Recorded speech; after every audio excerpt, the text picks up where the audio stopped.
Hola, buenos días. Para empezar, somos el grupo de teatro Colácteras de la Facultad de Psicología y hoy hemos decidido preparar un recopilatorio de algunos autores como Luis Cernuda, Alejandra Pizarnik, Gloria Fuertes. Es una recopilación de poesías en la que pretendemos combinar lo tradicional y lo histórico de algo tan complejo y tan bello como es el amor. Esperemos que lo disfruten mucho. Un aplauso para ustedes.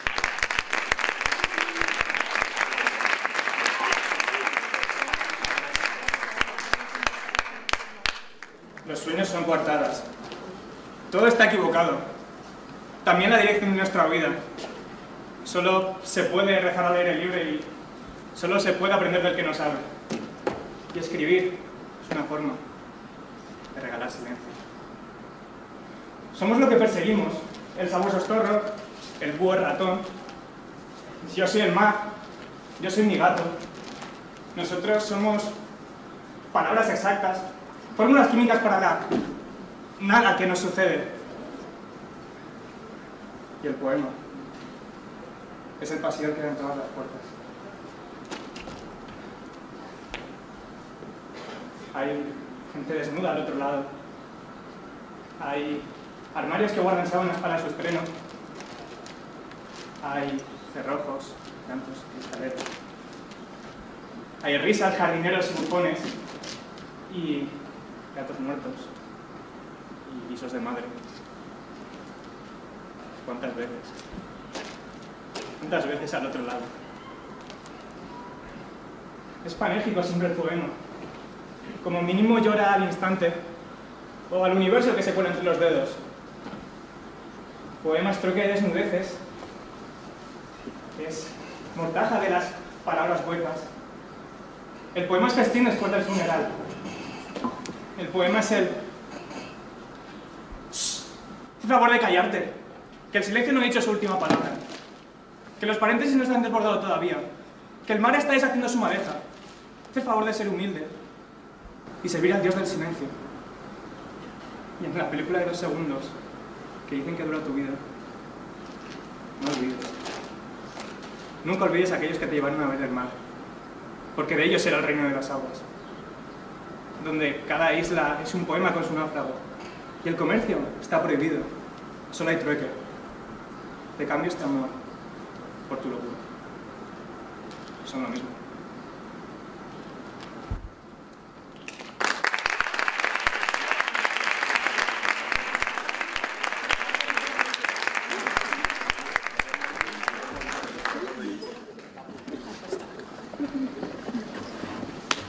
De la vida, tú, mi alegría.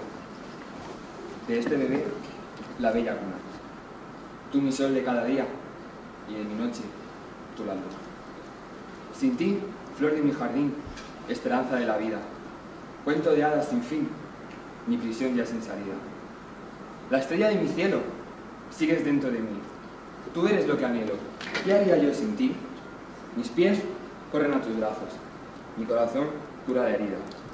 Mi alma estrecha los brazos y mi cabeza aún no te olvida.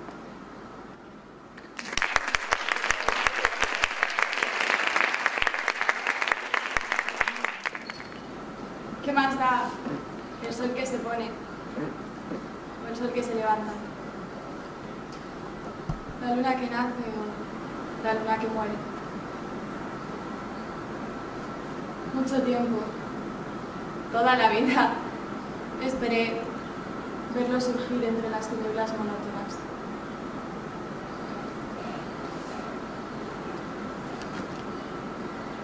Luz inextinguible, prodigio rubio, estrella, como la llamas.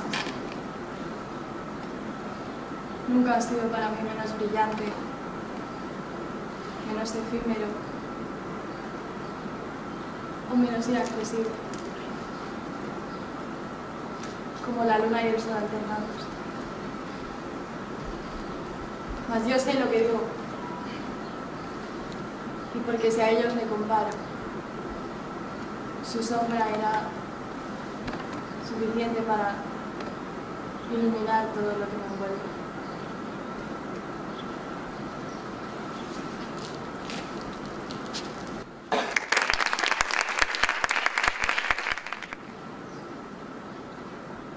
hombre pudiera decir lo que ama, si el hombre pudiera levantar su amor por el cielo, como una nube en la luz, si como muros que se derrumban para saludar la verdad en vida y medio, pudiera derrumbar su cuerpo, dejando solo la verdad de su amor, la verdad de sí mismo, que no se llama gloria, ambición o fortuna, sino amor o deseo. Yo sería aquel que imaginaba, aquel que con su lengua, sus manos y sus ojos proclama ante los hombres la verdad ignorada, la verdad de su amor verdadero. Libertad no conozco, sino la libertad de estar preso en alguien cuyo nombre no puedo oír sin escalofrío.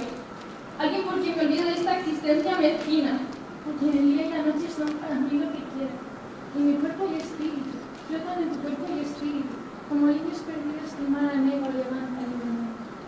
Con la libertad del amor, la única libertad que me exalta, la única libertad porque muero. Tú justificas mi existencia. Si no te conozco, no he vivido. Si muero sin conocerte, no muero, porque no he vivido.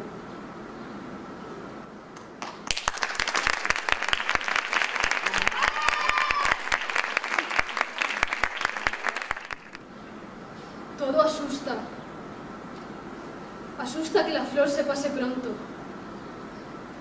Asusta querer mucho y que te quieran.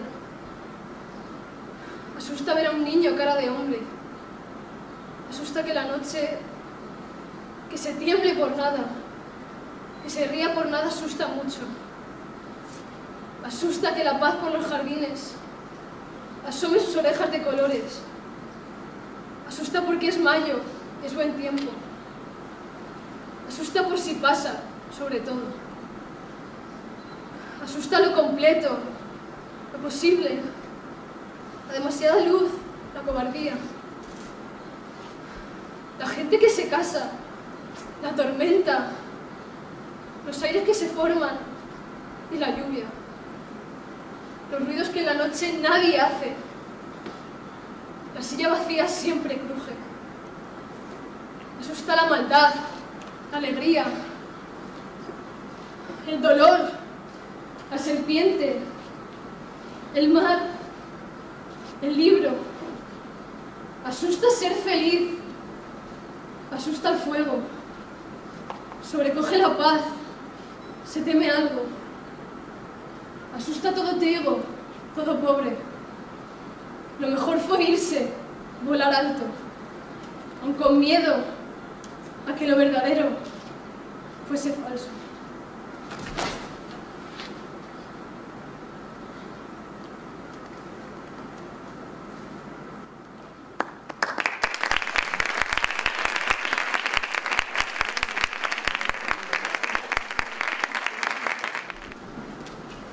Lo normal es que te lo encuentres varias veces al día.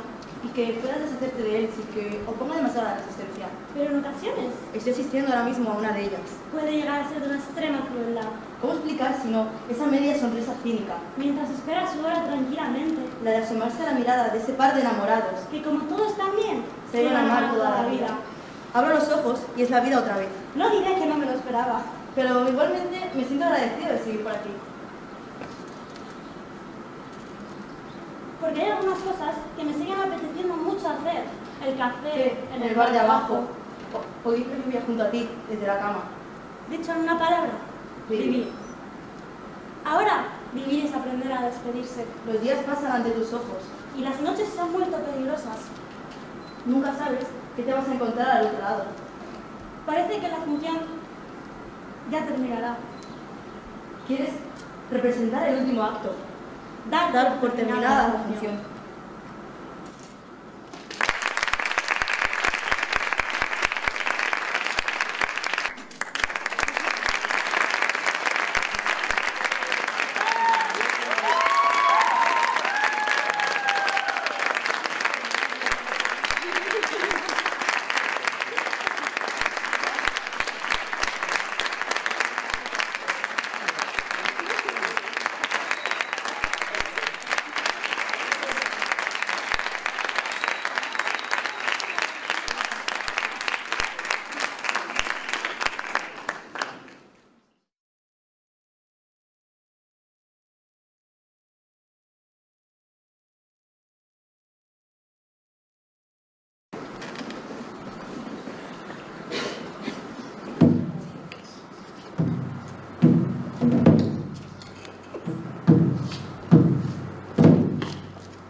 Buenos días y bienvenidos a todos a esta celebración de nuestro patrón, Juan Huarte de San Juan. En primer lugar, quiero dar las gracias, desde luego, al Grupo Contralacteral por habernos hecho disfrutar con estos históricos emblemáticos. Supongo ha sido una representación, desde luego, muy intensa y muy densa, y seguro que todos hemos recordado muchas lecturas que hemos hecho en momentos buenos y no tan buenos, probablemente, y por tanto muy catártico. Así que muchas gracias por vuestra representación y vuestra lectura de poemas. También quiero dar las gracias a Sara Águeda, David Mayoral y Alberto Arcos, quienes van a poner la música hoy, y de los que ya hemos tenido la oportunidad de ver esta danza de las antorchas o de las hachas, de las dos maneras se puede llamar, y ellos estarán con nosotros a lo largo de este acto para intentar colocarnos así en modo renacentista, podríamos decir, y ayudarnos a transportarnos ahí con la inestimable ayuda de la música. Déjenme que les presente a las personas que me acompañan en la mesa. A mi derecha está, bueno, a mi izquierda primero mejor, porque luego voy a hablar de él un poco más detenidamente cuando le toque la conferencia más adelante. Está el profesor José Manuel Igoa, que es profesor de la Universidad Autónoma y que va a ser nuestro conferenciante invitado para dar esta charla a Juan Huarte de San Juan. Y a mi derecha tenemos al profesor Javier Vandrés, que, como saben todos ustedes, es el director del Legado Simarro y quien nos va a dedicar ahora unas palabras a propósito del examen de ingenios y que giran en torno a la vocación juvenil, creo, ¿no? Así que hagamos el ejercicio simbólico para poder entenderlo. Muchas gracias, profesor Vandrés.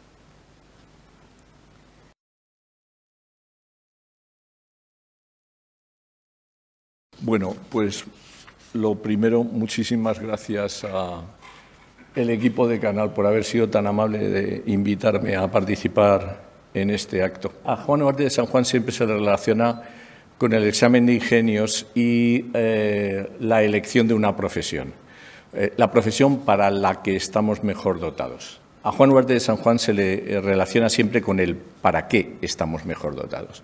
Pero claro, la profesión tiene otra dimensión que es el por qué. ¿Para qué estamos dotados y por qué queremos ser esto? ¿Por qué queremos ser fontaneros o profesores de universidad o guardias civiles o bomberos, o funcionarios de correos. ¿Por qué? Y entonces, pensando en esto, en el por qué, recordé que allá por el 16 de agosto de 1835, un joven de 17 años entregó una redacción a sus profesores para obtener el título de bachillerato. Para obtener el título de bachillerato se le exigía, además de haber aprobado las notas, por supuesto, aprobar las asignaturas, entregar 5 redacciones sobre temas libres que el chico podía elegir. La única condición es que una tenía que estar escrita en latín y otra tenía que estar escrita en griego. O sea, la selectividad de hoy en día, vamos, más o menos, lo mismo. Este chico eligió para una de las redacciones el tema de la elección de la profesión, unas reflexiones sobre la elección de profesión. Y me parece que estas reflexiones de este chico en 1835, de 17 años recién cumplidos, por supuesto están hoy tan vigentes como cuando él las escribió. Os voy a leer muy rápidamente un pequeño resumen de su redacción. Dice así: la naturaleza ha determinado la esfera de actividad en la que debe moverse todo animal, y éste se mueve apaciblemente en ella sin intentar sobrepasar sus límites, sin intentar siquiera echar un rápido vistazo más allá. También al ser humano Dios le ha dado un fin, el de ennoblecerse a sí mismo y a la humanidad, pero le permite buscar por sí solo los medios mediante los cuales realizar este fin. Le deja elegir la profesión más adecuada para él, desde la cual podrá más fácilmente elevarse a sí mismo y a la sociedad.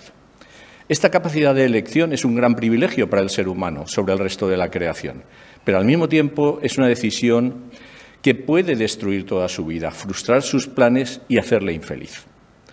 Recapacitar seriamente sobre esta elección es, por tanto, el primer deber de un joven que comienza su carrera y no quiere dejar sus asuntos más importantes al arbitrio de la suerte.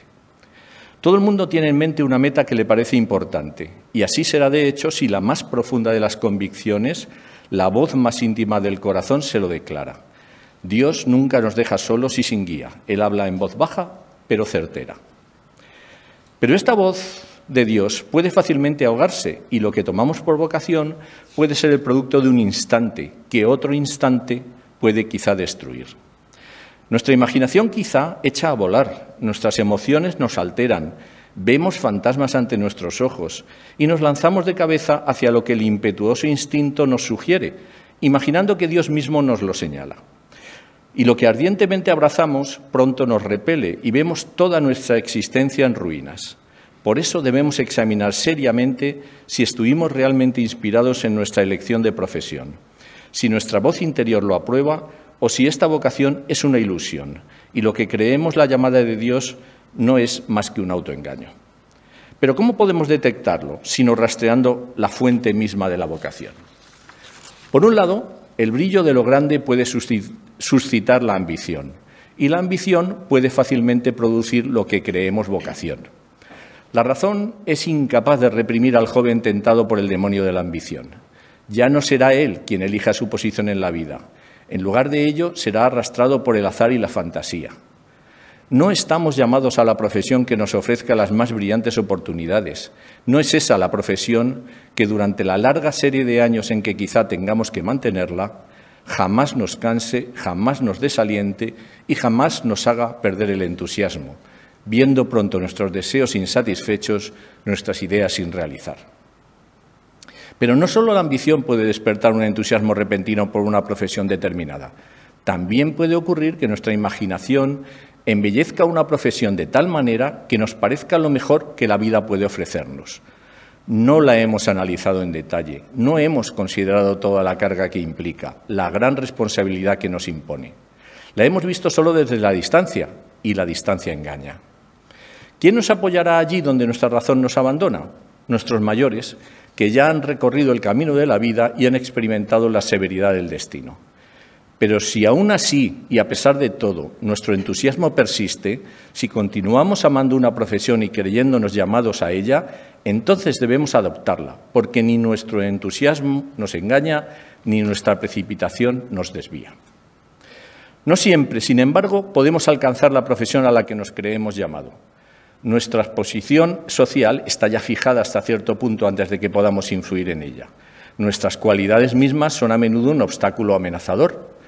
Es cierto que podemos sobreponernos a ellas, pero entonces nuestra caída será tanto más rápida, porque estamos arriesgándonos a construir sobre ruinas, y toda nuestra vida será una desgraciada lucha entre cuerpo y mente. Si hemos elegido una profesión para la que no tenemos talento, jamás podremos ejercerla bien, y pronto nos daremos cuenta con vergüenza de nuestra incapacidad y nos diremos que somos unos inútiles, que somos incapaces de satisfacer nuestra vocación. Entonces, la consecuencia más natural es el autodesprecio. ¿Y qué sentimiento es más doloroso y más difícil de compensar? En definitiva, considerado todo esto, y si nuestras condiciones de vida nos permiten elegir nuestra profesión, la profesión que queramos, debemos adoptar aquella que nos asegure el mayor bien. Un bien basado en ideas de cuya verdad estemos por completo convencidos, que nos ofrezca el abanico más amplio desde el que trabajar para la humanidad y que nos permita acercarnos verdaderamente al propósito general para el que toda profesión no es más que un medio, el bien. Pero el bien solo puede garantizarlo una profesión en la cual no seamos herramientas serviles, una profesión en la que actuemos independientemente dentro de nuestra esfera. Esto solo puede garantizarlo una profesión que no exija actos reprobables, una profesión que se pueda ejercer con orgullo, una profesión que garantice esto en su más alto nivel. No siempre es la más prestigiosa, pero siempre es la mejor. La principal guía, por tanto, que debe dirigirnos en la elección de profesión es el bienestar de la sociedad y nuestra propia perfección. Y no debe pensarse que estos dos intereses puedan entrar en conflicto, que uno pueda destruir al otro. Por el contrario, la naturaleza humana está constituida de tal modo que solo podemos atender a nuestra propia perfección trabajando por la perfección y el bien de los demás. Si se trabaja solo para uno mismo, es posible convertirse en un personaje famoso, en un gran sabio, un excelente poeta, pero jamás en una verdadera gran persona. La historia llama grandes personas a aquellas que se ennoblecen a sí mismas trabajando por el bien común. La experiencia aclama como a las personas más felices a aquellas que hacen felices a un mayor número de personas. Si hemos elegido la posición en la vida en la que, ante todo, podemos ayudar a la humanidad, ninguna carga podrá aplastarnos, porque los sacrificios serán en beneficio de todos. No experimentaremos una felicidad egoísta, limitada y estrecha, sino que nuestra felicidad pertenecerá a millones de personas. Nuestros actos permanecerán sosegada y perpetuamente vivos, y sobre nuestra tumba caerán las cálidas lágrimas de personas nobles. Y terminaba así la redacción de este joven de 17 años. Lo que él, claro, no podía imaginar es la cantidad de personas que iban a visitar su tumba. Y derramar lágrimas yo no he visto a nadie, pero muy emocionados depositando flores sobre su tumba, sí. Si queréis visitar la tumba, nos pilla un poquito lejos porque está en el cementerio de Highgate, al norte de Londres, pero la tumba es imposible, no tenéis que preguntar, la encontráis inmediatamente, porque a la entrada del cementerio hay un cartelito y una flecha que dice «A la tumba de Karl Marx». Muchas gracias.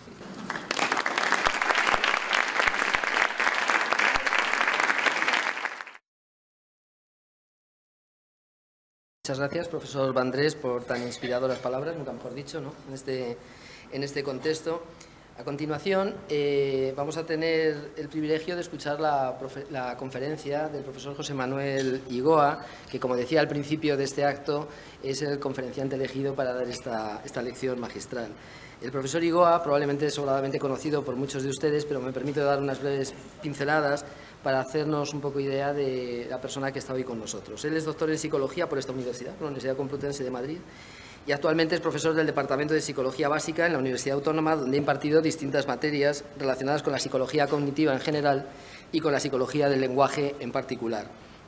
Sobre estos mismos asuntos ha impartido un montón de seminarios de posgrado, tanto en universidades españolas, como en esta misma Complutense, o en la Universidad de Barcelona, o en la Universidad del País Vasco, como universidades extranjeras, ¿no? Por ejemplo, la de Buenos Aires, en la Universidad de Kent y también en la Universidad de Nueva York. Sus intereses investigadores incluyen el procesamiento léxico y sintáctico, tanto en comprensión como en producción, tanto en personas monolingües como en personas bilingües, centrándose en problemas como los de la complejidad sintáctica en el procesamiento de oraciones, la comprensión y producción de oraciones de relativo en hablantes nativos de español y de otras lenguas, y el procesamiento del lenguaje en la interfaz sintaxis-semántica.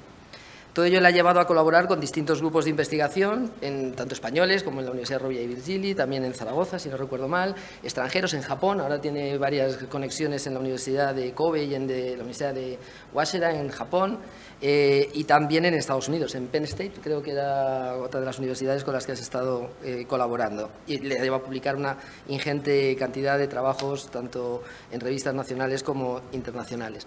Pero por encima de esos méritos cuantitativos, a mí me parece que el profesor Iguá pertenece a ese grupo de científicos que no solo conoce bien el campo experimental en el que trabaja, sino que además atesora un profundo conocimiento teórico de la disciplina en la que se encuadra ese campo concreto, lo cual es muy útil cuando no solamente tenemos que saber, no solamente se requiere saber hacer las cosas, sino también pensar cuáles son las cosas que hay que hacer. Y eso yo creo que es un valor muy importante en los tiempos que corren. Por tanto, cedo ya la palabra al profesor Iguá para que imparta su conferencia con un título bien sugerente, ¿no? Que esto de las dos almas de la psicología, cuando se quería sustraer el alma de la psicología, resulta que el profesor Iguá nos dice que a lo mejor más de una, o sea, no querías caldo, 2 tazas, es algo así, ¿no? El subtítulo de la conferencia. Así que cuando quieras, José Manuel, muchas gracias. Muchas gracias. Bueno, 2 o más, es decir, que incluso pueden ser más de 2, ¿eh? Muchas gracias, ante todo, por esta invitación al equipo de Canal de la Facultad de Psicología de la Universidad Complutense, a través de su decano, Luis Enrique López Bascuas, que además es buen amigo mío. Y ambos fuimos aquí estudiantes de doctorado y después doctores por esta universidad, de manera que, bueno, es un poco retórico decirlo, pero me siento como en mi casa y estoy como de regreso en casa.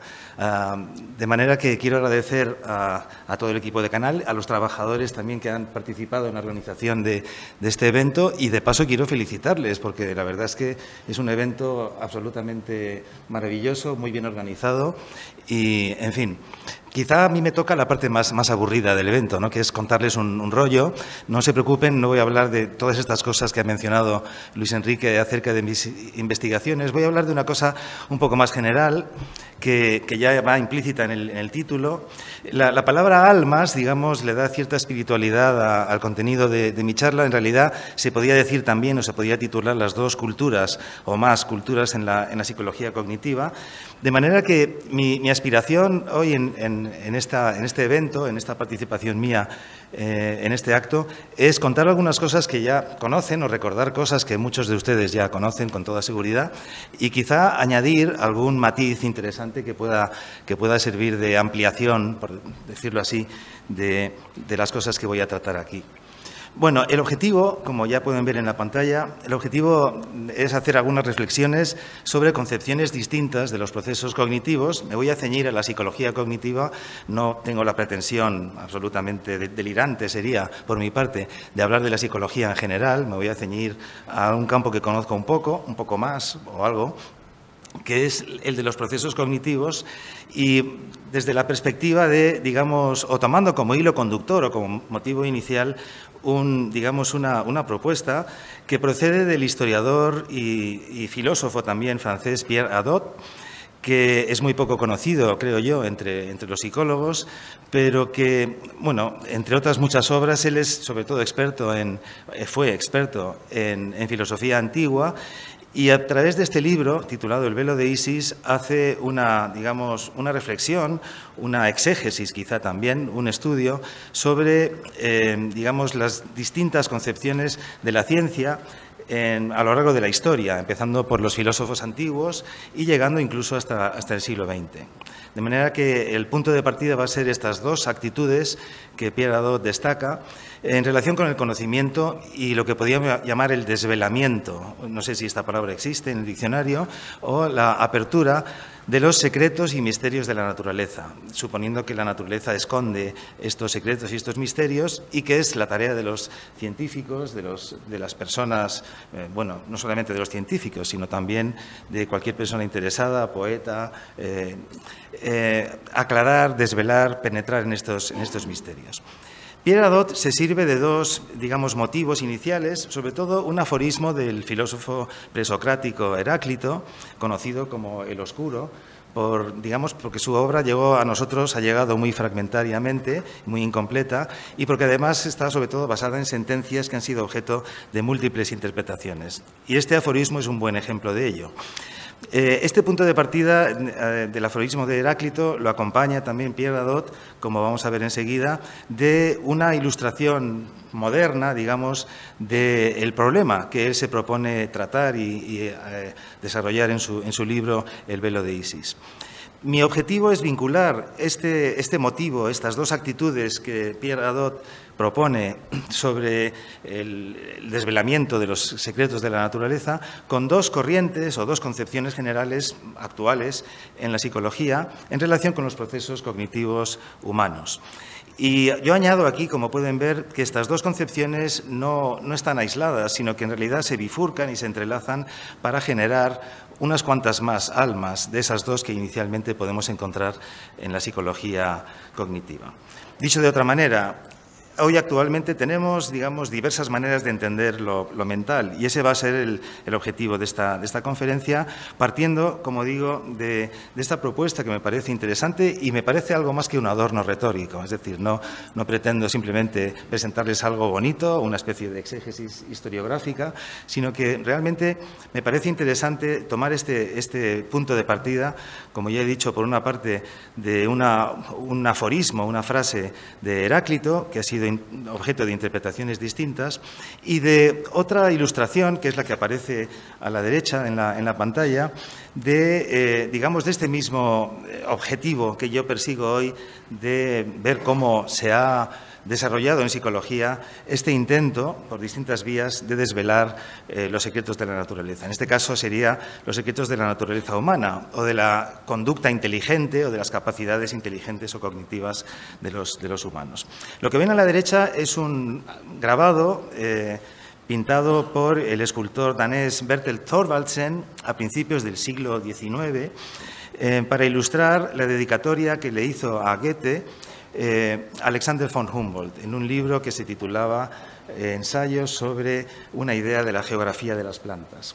De manera que, como ya saben, Goethe es un personaje universalmente conocido en dos dimensiones, principalmente como poeta y escritor y dramaturgo y también novelista, y también como científico, aunque sus ideas científicas han quedado un poco periclitadas y abandonadas, pero polemizó, por ejemplo, con Newton, nada menos, y, en fin, y tiene una teoría de los colores, como supongo que los profesores de percepción se encargan de señalar aquí también, en las clases de la asignatura, de manera que Goethe es un personaje importante. Lo voy a retomar muy al final, pero lo que ilustra este dibujo de Thorvaldsen es, como ven ahí en la descripción, al dios Apolo desvelando la estatua de Isis Artemisa. Isis Artemisa es una doble divinidad, digamos que tiene su origen en Egipto, en el antiguo Egipto, nada menos que en el tercer milenio antes de nuestra era, y Artemisa es, digamos, otra diosa, en este caso griega, con la que se le asocia la diosa egipcia Isis. De manera que lo que hace el dios Apolo es desvelar la estatua de Isis, que representa, digamos, la naturaleza, en un sentido muy general. No voy a describir con detalle, por falta de tiempo, evidentemente, la forma que tiene esa estatua, pero este motivo del desvelamiento, literalmente, de quitar el velo, quitar lo que cubre a la naturaleza, ha sido el afán y el objetivo de la ciencia y también, por qué no decirlo, de la poesía o de la actividad humana en general. El aforismo de Heráclito que ven ahí escrito en griego, transcrito del griego, contiene estas tres palabras, physis, kruptestai, philei. Y lo que originalmente significaba, lo estoy desvelando aquí en la pantalla, es, por una parte, la palabra physis hace referencia o bien a lo que causa o al proceso mismo que hace que algo nazca o que algo aparezca. Podemos traducirlo como todo lo que nace, todo aquello que nace. El verbo a la derecha, philei, es un verbo modal que indica tiende a, acostumbra a o tiene la costumbre de, y el verbo subordinado que tenemos aquí en el medio, kruptestai, pues significa desaparecer o morir. De manera que todo lo que nace tiende a morir. Ese es el significado que originalmente se atribuyó al aforismo de Heráclito y que, sin embargo, andando el tiempo, pues terminó por modificar o por adaptarse a una idea distinta. Todo lo que nace, digamos, podemos decir, abarcarlo dentro de la naturaleza, que ya desde los antiguos aparece personificada en la diosa Isis, Artemisa, en esta doble diosa que les he presentado anteriormente. Isis es una deidad, una divinidad fundamental, muy antigua en el Antiguo Egipto, y se la emparenta con Artemisa, o se coloca Artemisa bajo la advocación de Isis. Como saben, Artemisa, más familiar para nosotros, es la que en Roma, en la época de los romanos, denominaban Diana, y se vincula en ambos casos con tanto Isis como Artemisa con la idea de naturaleza. La, digamos, modificación posterior que tuvo esta interpretación del aforismo de Heráclito nos lleva hacia los añadidos que yo estoy señalando aquí, para terminar cuajando en esta frase, que es la que finalmente sirve de hilo conductor al profesor autor de este libro, a Pierre Hadot, para desarrollar su revisión histórica de los modos de desvelar o de hacer frente a este problema de la naturaleza que tiene una tendencia a esconderse. A partir de aquí, Hadot lo que hace es destacar dos actitudes que personifica también en dos personajes de la mitología griega, Prometeo por un lado y Orfeo por otro. Como es bien sabido, Prometeo es conocido, es un titán que, digamos, tuvo la osadía de robar el fuego a los dioses del Olimpo y fue por ello castigado por Zeus de manera muy cruel al encadenarlo a una roca y hacer que un buitre devorase su hígado. Además, al ser un personaje, un ser inmortal, pues este hígado volvía a regenerarse y se repetía el ciclo de tortura permanente de Prometeo. Más tarde la historia acaba bien porque Hércules consigue liberarlo y se lo lleva a, consigue hacer las paces, por decirlo así, con Zeus. Permítaseme esta vulgarización de la historia. La otra historia, la de Orfeo, también conocida, es, digamos, Orfeo es un poco el padre, el origen de la poesía y de la música en la mitología griega, y era conocido por amansar a las fieras y por también procurar bienestar a los seres humanos a través de su música y de sus poemas. De manera que tanto Prometeo como Orfeo tienen por decirlo así, un papel benefactor sobre la humanidad. Sin embargo, su manera de actuar es muy distinta, sobre todo si lo asimilamos a este objetivo de abrir, digamos, o de desvelar los secretos de la naturaleza. Para Pierre Hadot, la actitud que él denomina prometeica, digamos, parte de la premisa de que la naturaleza es una enemiga a la que nos enfrentamos y a la que hay que someter mediante distintos procedimientos humanos. En general mediante la técnica, aunque también mediante la magia y, digamos, más modernamente mediante la experimentación o mediante la metodología científica experimental, por decirlo así. Dicho de otra manera, también Hadot pone como metáfora, digamos, la idea de procedimiento judicial, la idea de que la naturaleza es sometida al tribunal de la justicia humana y, como hace un juez con un presunto culpable o acusado, lo que hace es intentar extraer una confesión, intentar que, digamos, ponga sobre la mesa aquello que oculta. Detrás de todo esto hay una idea también mecanicista de la naturaleza como un mecanismo organizado, estructurado y sujeto a leyes. De manera que toda esta, digamos, este hilo conductor de lo que acabo de decir, característico de la actitud prometeica, digamos, es lo que caracteriza también, podríamos trasladarlo al ámbito de la psicología, cosa que haré en breve, a una estrategia analítica, una estrategia que podríamos denominar, entre comillas, la de dividir el objeto de estudio y conquistar cada una de las parcelas de este objeto de estudio. La actitud órfica, sin embargo, es una actitud diametralmente opuesta, porque parte de la premisa de que el hombre forma parte de la naturaleza, forma parte integrante y, por lo tanto, no se trata de considerar a la naturaleza como un enemigo, sino más bien como alguien del que formamos parte y, por lo tanto, debemos hacer un acercamiento más estético, más contemplativo o visto desde una visión, digamos, desde fuera, a diferencia de la actitud prometeica. Los métodos para hacer esto se basan fundamentalmente en la poesía, en la narración y en el discurso. En líneas generales, son herramientas de acceso a estos secretos de la naturaleza. Bien, Por contraponerlo con la estrategia local y analítica que he mencionado antes de la actitud prometeica, la actitud órfica se caracteriza más por una estrategia global, globalista, en la que la naturaleza se estudia como un fenómeno complejo e interactivo y que es difícilmente divisible en partes para poder conquistar cada una de esas partes por separado.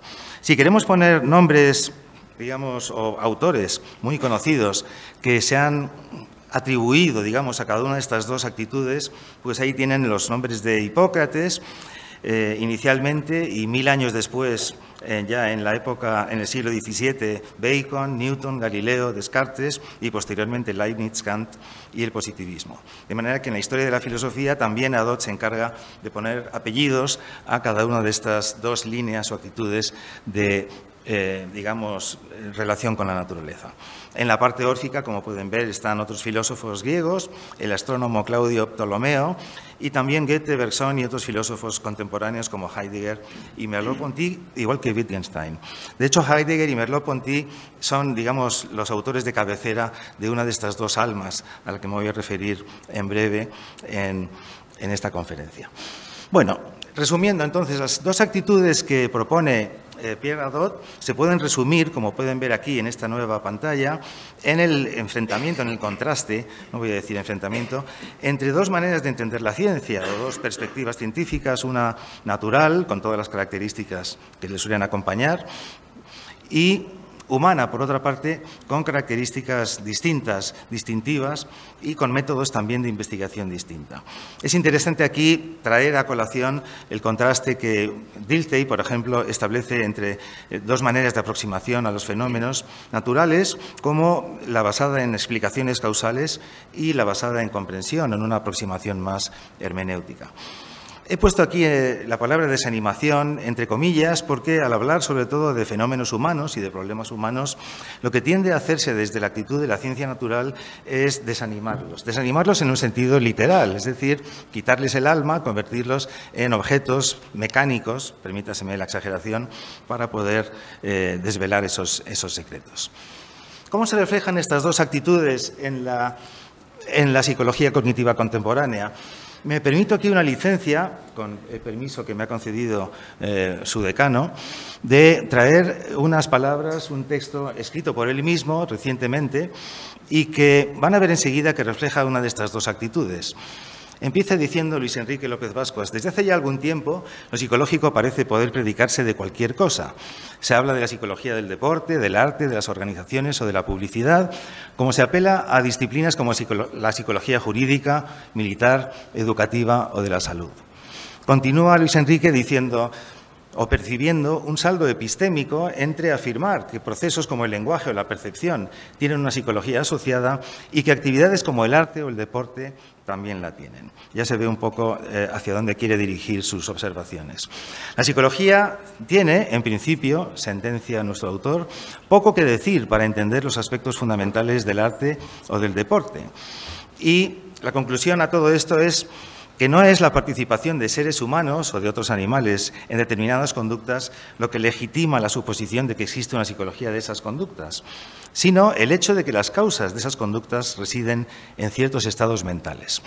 De manera que esta perspectiva no habrán tenido que pensar mucho para descubrir que representa una manera de expresar un enfoque computacional, vamos a añadir el adjetivo mecanicista, que queda, digamos, representado sobre todo en esta teoría representacional computacional de la que son autores muy destacados Fodor y Pilishin, y también un profesor a que quiero traer aquí, el profesor José Eugenio García Alvea, que fue profesor de esta casa y además maestro nuestro, de los dos, de Luis Enrique López Bascuas y mío, y que se ha jubilado no hace mucho, pero también, digamos, pertenece, por decirlo así, a esta corriente, o está adscrito a esta forma de entender y de estudiar los fenómenos mentales. No sé cómo voy de tiempo.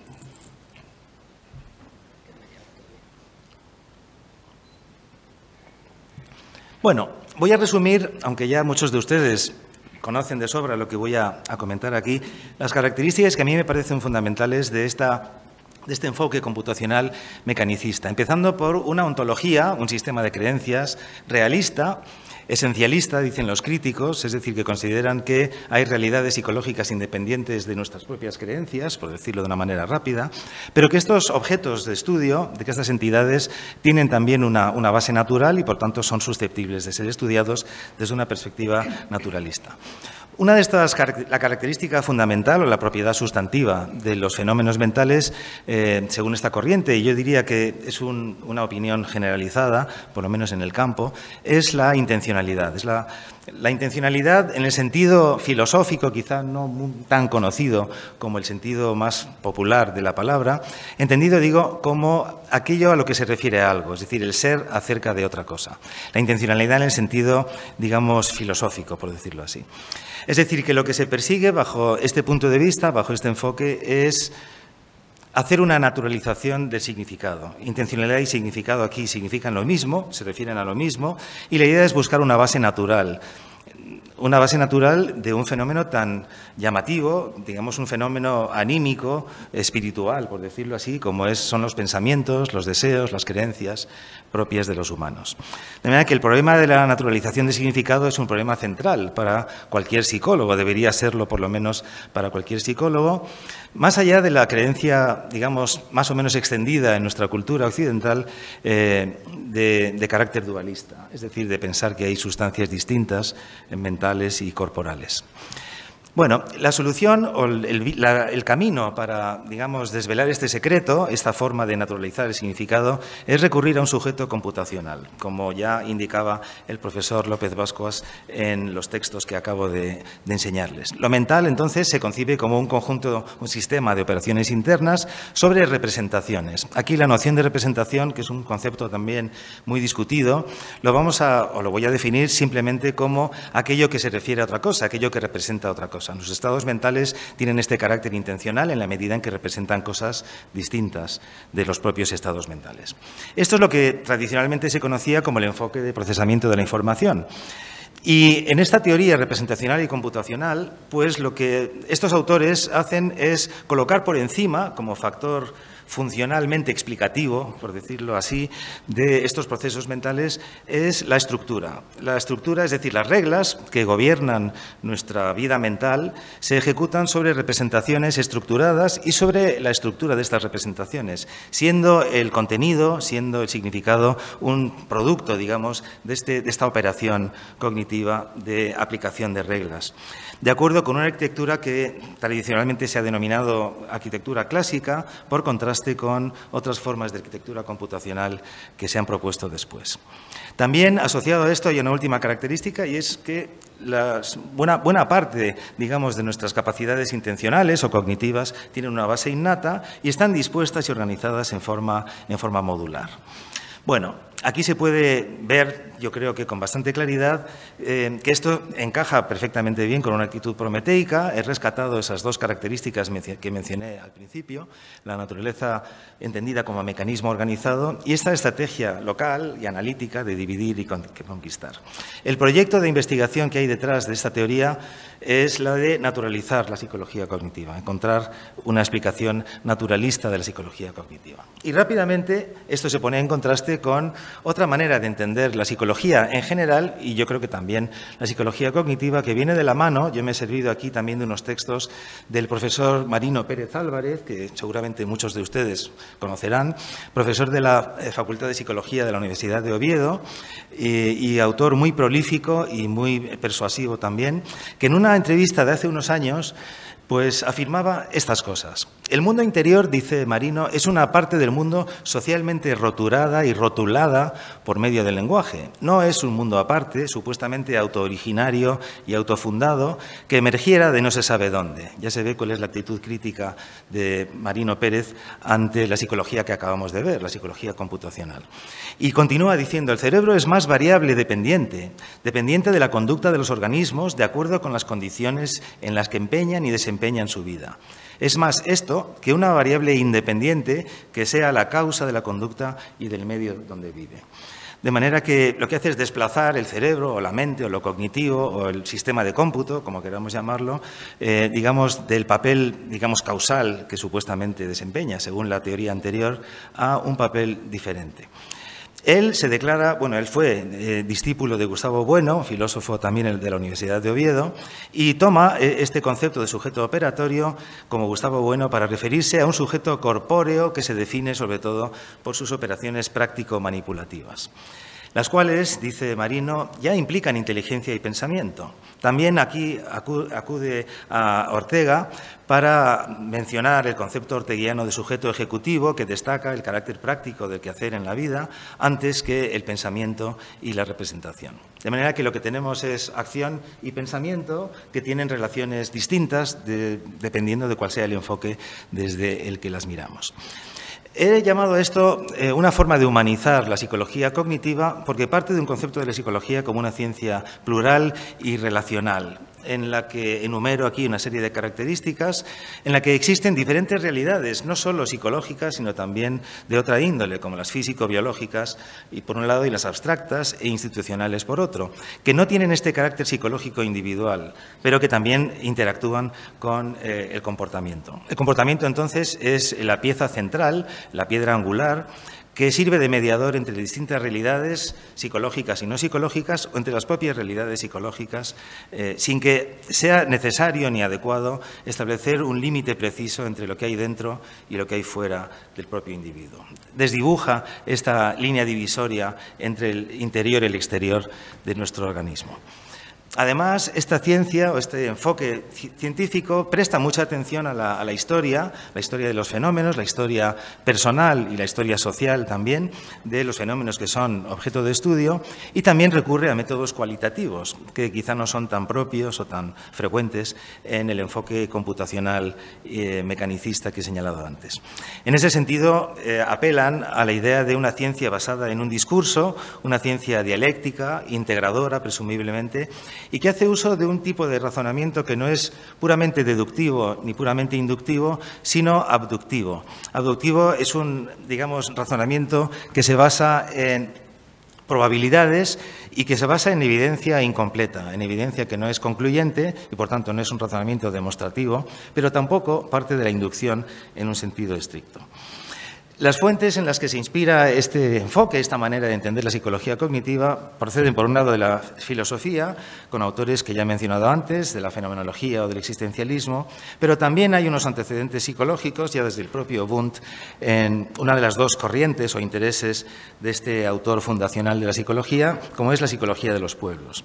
También Marino Pérez coloca al conductismo, no al conductismo tal y como solemos entenderlo al estudiar la caja de Skinner, sino a la filosofía que hay detrás del conductismo y que es muy, digamos, próxima, por decirlo así, con los postulados que yo acabo de señalar. Si trasladamos esto al panorama actual de la ciencia psicológica, en psicología cognitiva, vamos a ver de dónde vienen estas otras más almas o culturas, digamos, que ya les anunciaba al principio que yo quería mencionar aquí. En contraste parcial, por lo menos, con el enfoque computacional y mecanicista, nos encontramos con un enfoque muy conocido del constructivismo, en el que menciono aquí a los autores fundacionales, Piaget, Vygotsky y más tarde Brunner, y también a un autor muy querido en esta casa y, por supuesto, en la Universidad Autónoma, que es Ángel Rivière, que todos ustedes, o la gran mayoría de ustedes, conocerán.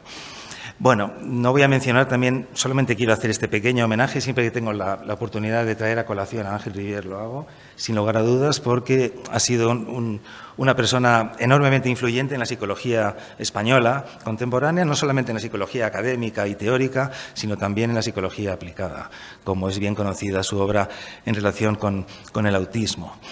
Bueno, frente a estos postulados que yo señalaba propios de la psicología computacional, pues voy a destacar los que caracterizan al constructivismo o algo que va incluso más allá del constructivismo, como ya pueden ir viendo aquí. Frente a una ontología realista o esencialista, el constructivismo reclama una ontología relacional y más pluralista.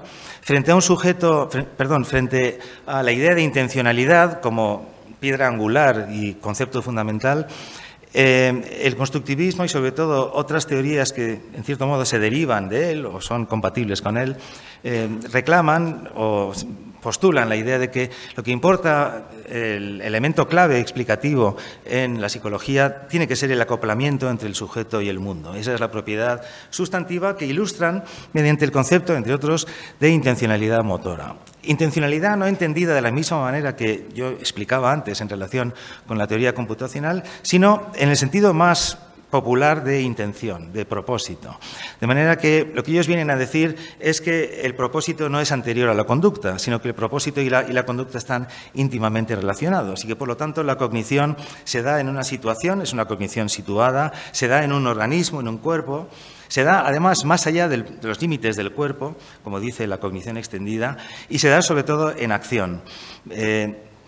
Y, además, tiene este carácter distribuido. Habrán reconocido en esta relación, digamos, de adjetivos, de características de esta forma de cognición derivada del constructivismo o asociada, más o menos cercanamente con el constructivismo, lo que ahora se da en llamar la cognición 4E, es decir, nuestras 4 propiedades que vamos a ver en breve.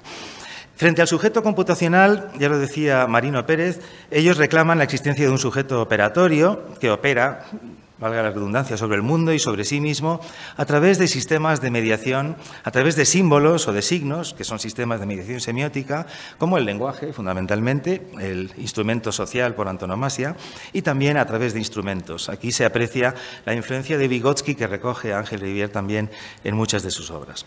Frente a la primacía de la estructura, ellos defienden la idea de que es el significado lo que debe primar, el sentido, que además no tiene el mismo significado que, digamos, que se utiliza habitualmente en lingüística o en ciencia cognitiva de carácter más computacional. Por eso pongo entre paréntesis la palabra sentido, porque el sentido va más allá del significado de los símbolos. El sentido también hace referencia a la importancia, al valor que se le concede a un determinado fenómeno en la vida mental y en la vida social también. El mecanismo a través del cual se ha manifestado o se ha formalizado muchas de las teorías constructivistas es el de una arquitectura conexionista, redes asociativas que tienen representaciones no discretas, sino más continuas, y no modularizadas y agrupadas en módulos, sino distribuidas. Por otra parte, esta visión de la psicología cognitiva tiende a rechazar el innatismo y también la modularidad, por lo menos en origen. De modo que, simplificando quizá un poco las cosas, yo atribuyo más una actitud órfica a esta manera de entender la psicología cognitiva, tal y como aparece aquí en este recuadro, donde se destacan 2 de las características que yo presenté al principio. Bueno, voy a ir encaminándome hacia el final de mi charla, haciendo esta pregunta: ¿qué clase de psicología naturalista tiene cabida bajo este enfoque? Ya hemos visto que la psicología de corte computacional y mecanicista está muy bien diseñada o tiene como objetivo fundamental, digamos, el ofrecer una explicación naturalista de los fenómenos mentales. Ahora bien, con estas características que yo acabo de señalar, ¿tiene cabida un enfoque, un proyecto naturalista para la psicología cognitiva? Pues aquí es donde los caminos se bifurcan, a mi modo de ver, en 2 direcciones. Por una parte, tal y como aparece aquí en los títulos, hay un conjunto de teorías, de enfoques, de, digamos, perspectivas de estudio en psicología cognitiva o en ciencia cognitiva más en general, que persiguen una naturalización desde un enfoque emergentista, desde un enfoque constructivista emergentista, como el que acabo de presentar en la pantalla anterior. Sin embargo, subrayo aquí el hecho de que estas teorías mantienen la existencia de representaciones mentales, tal y como se entienden en la psicología clásica, por decirlo así, de carácter computacional. Sin embargo, incorporan estados corporales e intersubjetivos como parte de su maquinaria explicativa y les dan un contenido mental. Esto, como ya pueden ver ahí en la presentación de esta pantalla, corresponde a ciertas maneras de ver el fenómeno de lo mental desde la cognición corporeizada, extendida y situada, que corresponde a 3 de las 4 Es en inglés de esta corriente. De manera que, bajo un punto de vista de la cognición corporeizada o embodied cognition, que se ha puesto muy de moda en época relativamente reciente, pues se considera que las actividades sensoriomotoras corporales forman parte de la cognición y el mecanismo representacional para, digamos, asimilar estas actividades sensoriomotoras a una teoría psicológicamente plausible es postular un mecanismo de simulación. Simulación es otra cosa que codificar representaciones en varias modalidades sensoriales y también incluyendo representaciones motoras. De manera que la simulación sería el vehículo o mecanismo de generación de estas representaciones multimodales.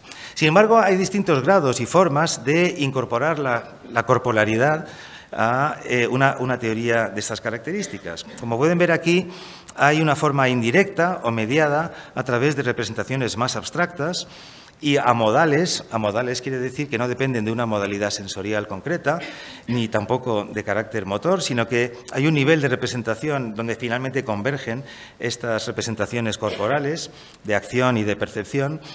Y en ese sentido, este nivel, digamos, supramodal sirve como mediador entre estas representaciones y la acción. Hay una forma intermedia que es débil, en la que se considera que estas representaciones también tienen su propia entidad, su propia naturaleza independiente de otras modalidades más abstractas de representación, pero que no es estrictamente obligatorio utilizarlas siempre, en toda clase de actividades o en toda clase de tareas, por decirlo así.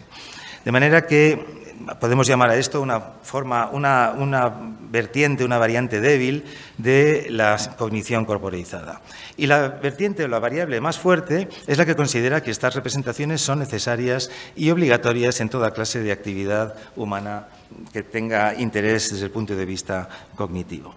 La aportación que hace a este respecto la cognición extendida y situada es la idea, como pueden ver ahí en esa última sentencia, de que los mundos físico y social sirven como ayuda, como apoyo, como andamiaje, utilizando la expresión inglesa scaffolding, de habilidades cognitivas y de actividades cognitivas humanas. De manera que esto queda ilustrado con esa viñeta cómica que aparece ahí en la esquina inferior derecha. Pero la idea es que el mundo físico nos provee, o el mundo social evidentemente nos provee de prótesis y extensiones para poder desarrollar cualquier tipo o muchas actividades cognitivas, como estas gafas que yo estoy usando ahora mismo, o el micrófono, o tantos otros instrumentos que puedo poner a mi servicio, y por supuesto social.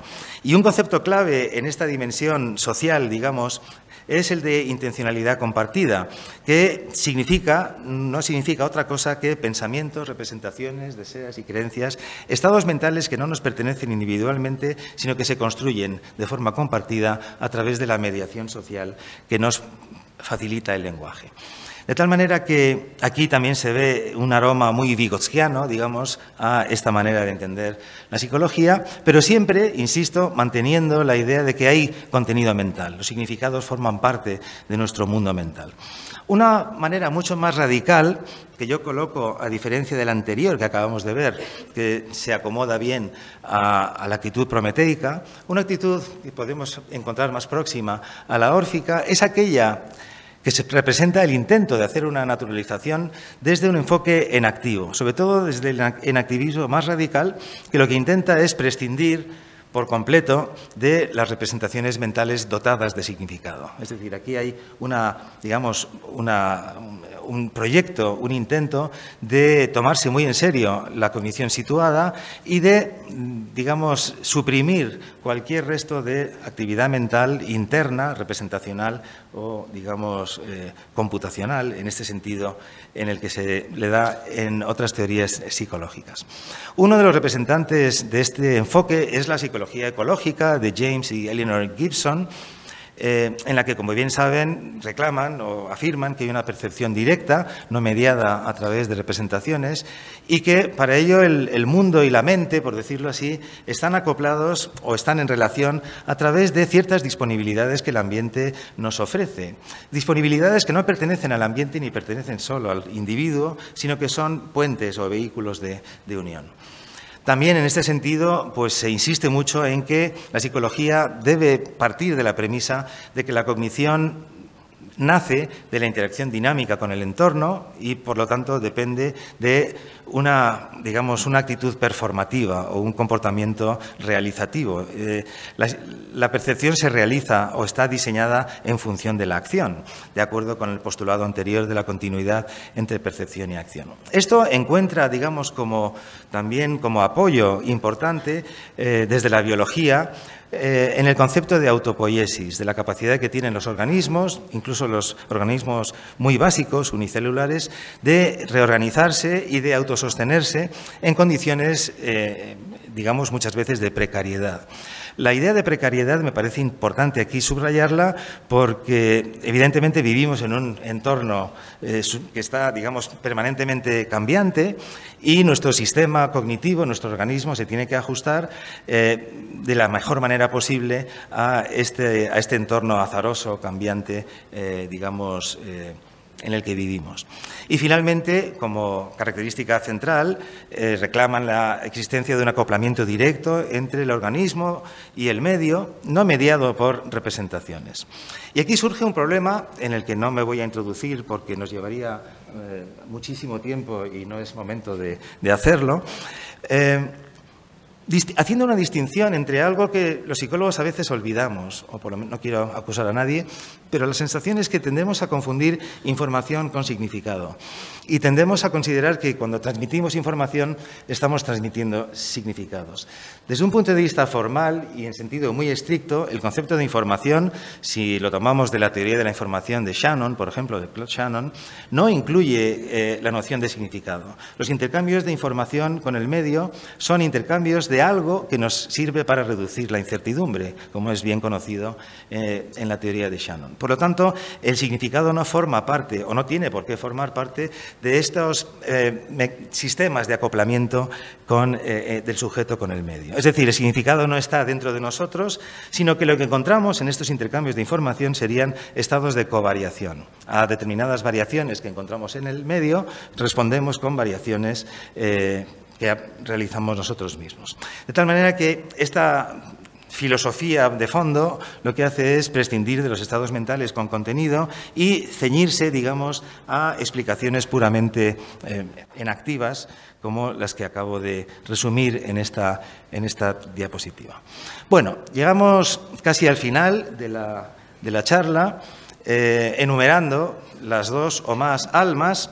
Yo me he referido en concreto a 4 que he ido revisando y que ahora aparecen aquí con los rótulos identificadores y trazo una línea divisoria aproximada entre estas 2 almas originales, una más prometeica y otra más órfica, que podemos identificar con características como las que aparecen también en la pantalla, una dedicada más a estudiar la cognición humana como procesamiento de información y a intentar naturalizar el significado o la intencionalidad por medios computacionales, a través de una teoría computacional y funcionalista.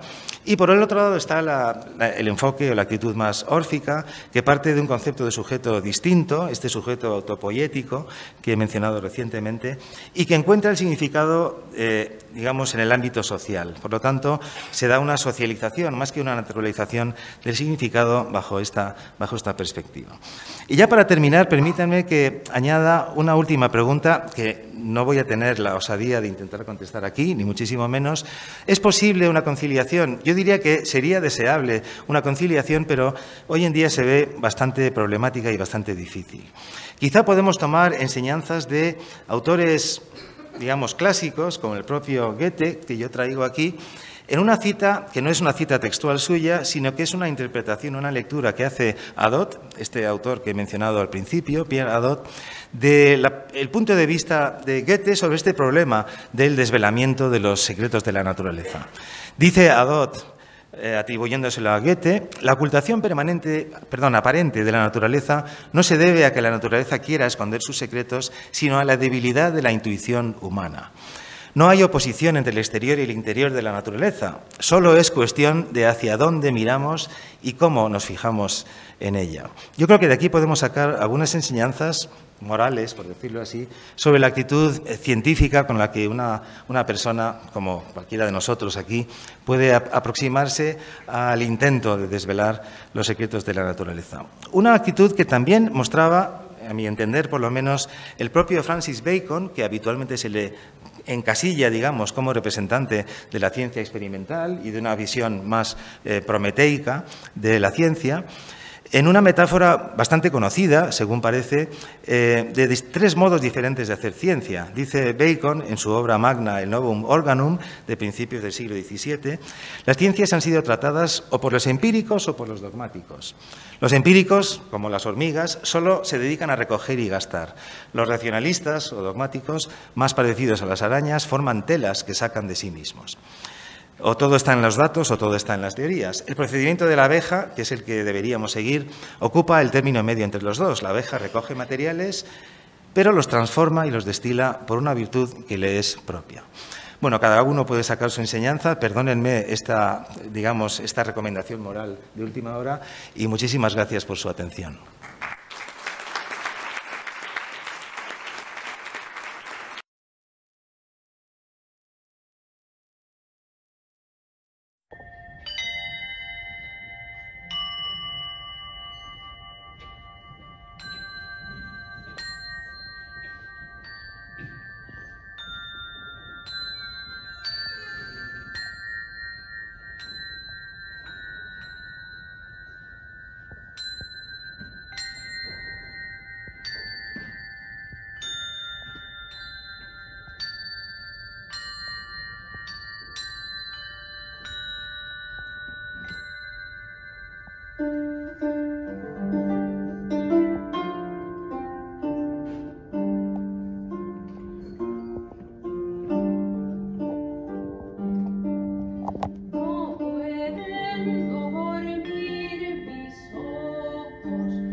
Ahora lo que procede es darle las gracias por la interpretación de esta pieza y dar las gracias al profesor José Manuel Igoa por la magnífica conferencia que nos acaba de dar. Lo que sí vamos a hacer ahora, a continuación, es proceder a la entrega de los premios La Furcade Ponce, y que por primera vez los entregamos aquí en la facultad. El decano de la Facultad de Psicología, sea quien sea, forma parte del patronato de esa fundación y en distintos años se han ido entregando los premios en las distintas universidades donde residen los decanos que forman parte de ese patronato, y este año vamos a entregar los premios aquí. La Fundación La Furcade Ponce es una fundación sin ánimo de lucro cuyo fin es promover actividades de interés general referidas al ámbito de la psicología, y eso lo hace impulsando investigaciones para la adecuación y la actualización científica en el campo del bienestar psicológico preeminentemente, y se aplica a distintas áreas concretas, ¿no? En salud, educativa, en el ámbito empresarial, etc. Y colabora activamente con distintas universidades y fundaciones. Hoy nos acompaña su secretaria, le agradezco que esté aquí, Cristina Lafuente Greca, y la forma en que vamos a proceder es la siguiente. Primero voy a leer yo el acta de la comisión evaluadora, donde se da noticia de quiénes son quienes han obtenido los premios, y una vez leídos todos, uno de los miembros del equipo de Canal pasará al atril para leer los nombres y ya iremos llamando a los premiados para que recojan sus insignias y diplomas, ¿de acuerdo? Entonces, les paso a leer el acta, que dice así: la comisión evaluadora de los 17º tal, reunido tal, ha fallado lo siguiente: otorgar el primer premio nacional de la tesis Lafourcade Ponce, edición 2023. Les hago notar que son premios nacionales que se entregan entre todas las tesis doctorales que pueden presentarse de cualquier universidad española. Es un premio nacional y este primer premio está dotado con 7.500 euros a doña Jennifer Elena Moreno Jiménez por su trabajo El rol de la pasión por el trabajo en los riesgos psicosociales del personal sanitario de los cuidados intensivos, un enfoque multimétodo. Esto se ha hecho así por su aportación al bienestar psicológico y potencial humano, por la solidez de sus hipótesis y por la solvencia de las metodologías empleadas. Asimismo, la comisión ha decidido otorgar el segundo premio nacional de la tesis Lafourcade Ponce, edición 2023, de modo exequo, dotado, por tanto, con 2.250 euros cada uno a los trabajos de: por un lado, Sara Isabel Rodríguez Moreno, por su trabajo Problemas de salud mental y sucesos vitales estresantes en mujeres en situación sin hogar, una adaptación del protocolo unificado para el tratamiento transdiagnóstico de los trastornos emocionales, y, por otra parte, a don Pablo Roca Morales, por su trabajo Efectos y mecanismos psicológicos de los programas basados en mindfulness y compasión, un estudio empleando la tarea de parpadeo atencional y análisis en redes, por sus contribuciones para potenciar y mejorar el bienestar psicológico y por haber realizado un análisis concienzudo de los fenómenos implicados y por su proyección aplicada. Así que no cabe sino felicitar tanto a los estudiantes premiados como a los directores de las tesis que han dirigido seguramente con sabiduría y acierto estos trabajos. Ahora, a continuación, vamos a llamar a los premiados y vamos a hacer lectura de sus nombres otra vez para entregarles las insignias.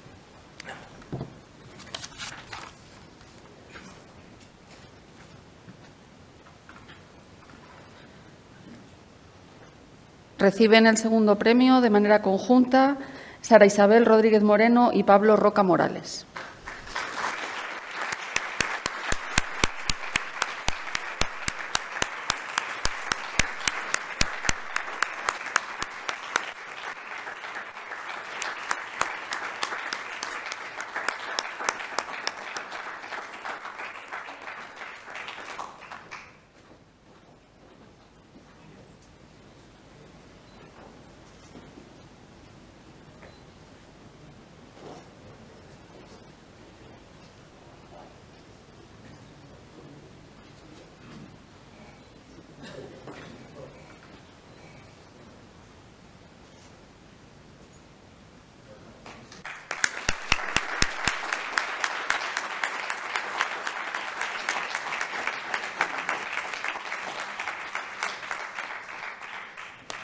Bueno, buenos días.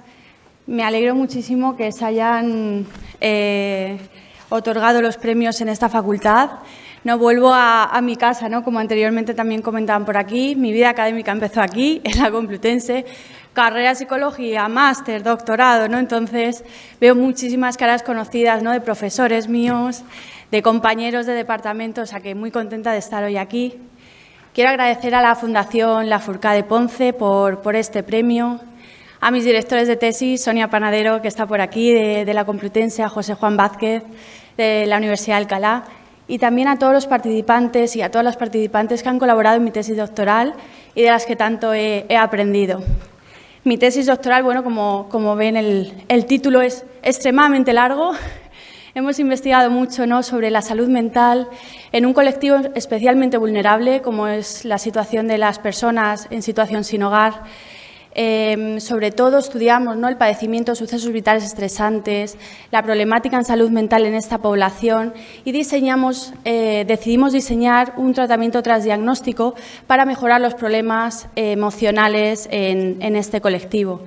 Me alegro mucho que haya sido premiado, sobre todo porque quiero destacar la importancia, ¿no?, de la psicología clínica en un ámbito tan social y, sobre todo, que se visibilice este colectivo que tanto lo necesita. Muchísimas gracias.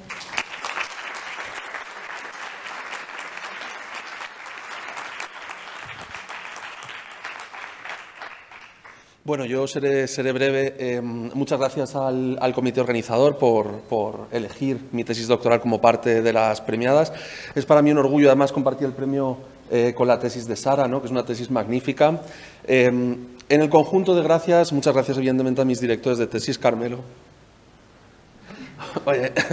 y a Richard McNally, que han sido directores excepcionales, ¿no? Muy sabios y sobre todo una tesis muy divertida, ¿no? Me haría una segunda, lo que pasa es que yo creo que ya no estoy en edad, ¿no? Muchas gracias también evidentemente a todos los participantes que contribuyeron a los estudios. En mi caso yo trabajo con meditadores, no hay una población más agradecida, son tranquilos, se les deja evaluar, les puedes poner gorros, hacer lo que quieras, ¿no? Nunca dicen nada, ¿no? Y me alegro sinceramente que la Fundación Lafourcade otorgue premios al bienestar, ¿no? En una disciplina como la psicología, donde a veces hemos dedicado muchos esfuerzos al estudio del malestar, ¿no? Y que haya tesis también para lo sublime, para el buen funcionamiento, para el sentido vital, para el saboreo, ¿no? Pues es toda una alegría. Así que muchísimas gracias.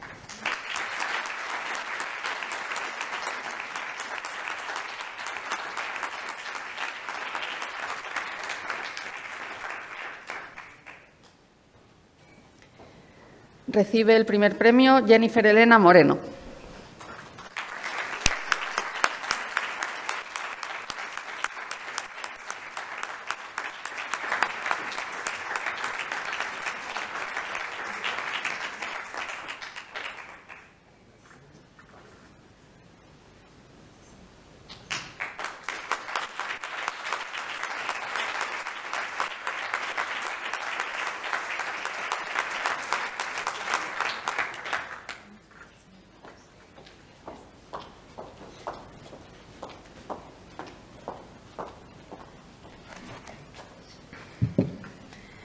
Buenos días.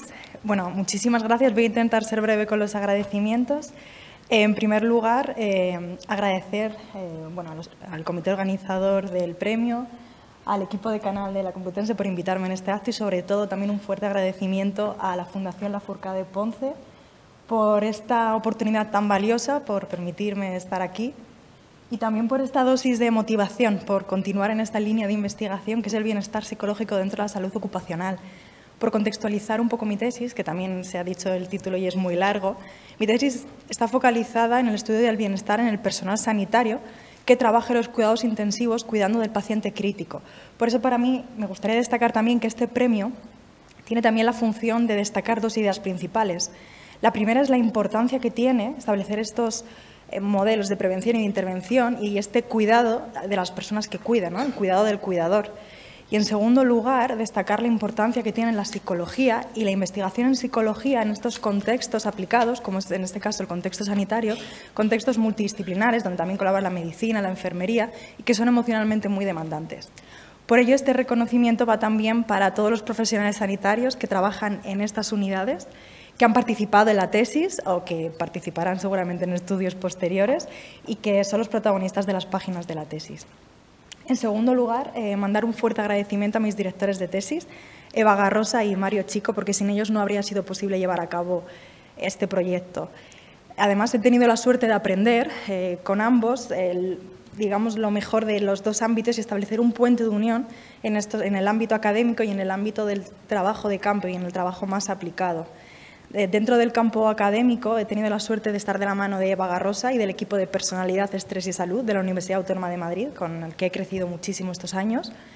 Y dentro del campo aplicado fue Mario Chico el que me abrió las puertas de su UCI, del Hospital 12 de Octubre de Madrid. Posteriormente fuimos abriendo más puertas con esta idea y este proyecto. Y gracias a él, que creyó también en la idea y me permitió llevarlo a cabo. Por continuar con los agradecimientos también más académicos y formales, agradecer a la Universidad Autónoma de Madrid, en primer lugar, que fue la universidad que me acogió cuando vine a Madrid, con la que tuve la formación y que me otorgó también un contrato predoctoral que me permitió llevar a cabo esta tesis.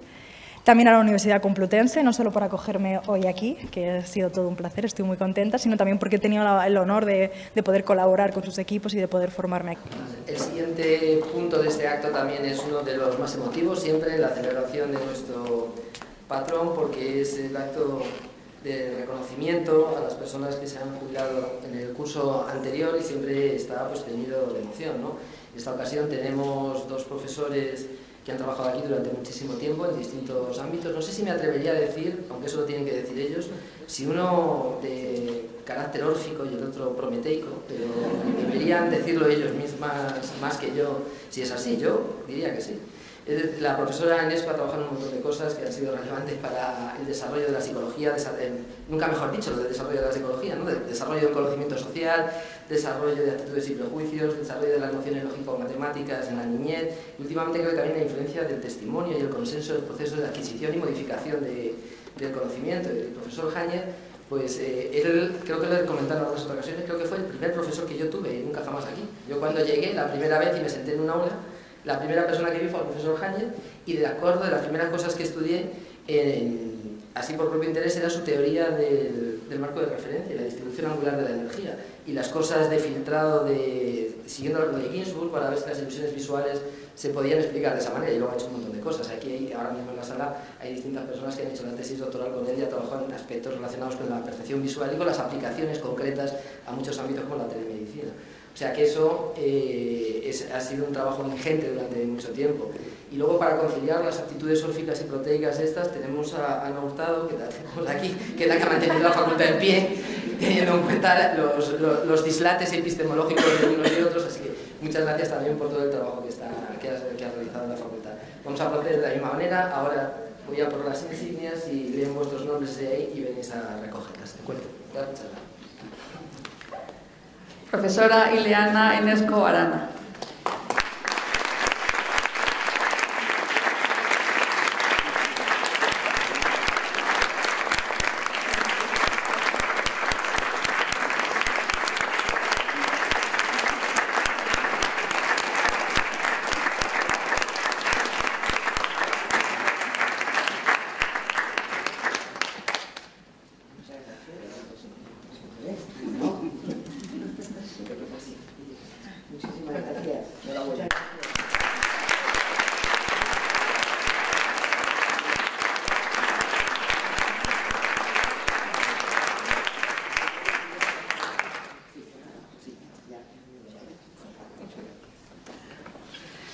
Profesor Luis Jáñez Escalada.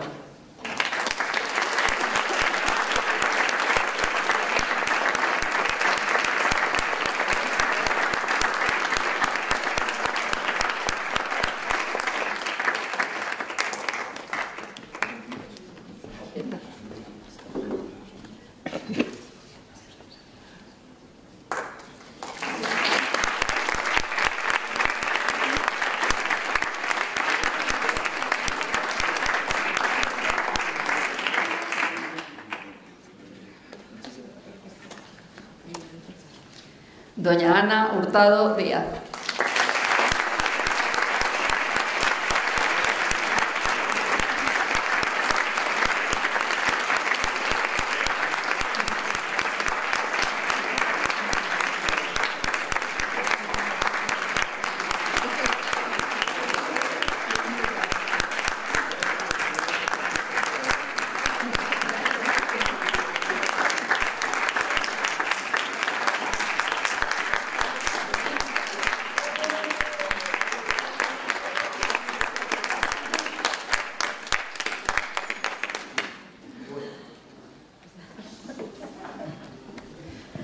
Bueno, pues ahora viene lo más interesante.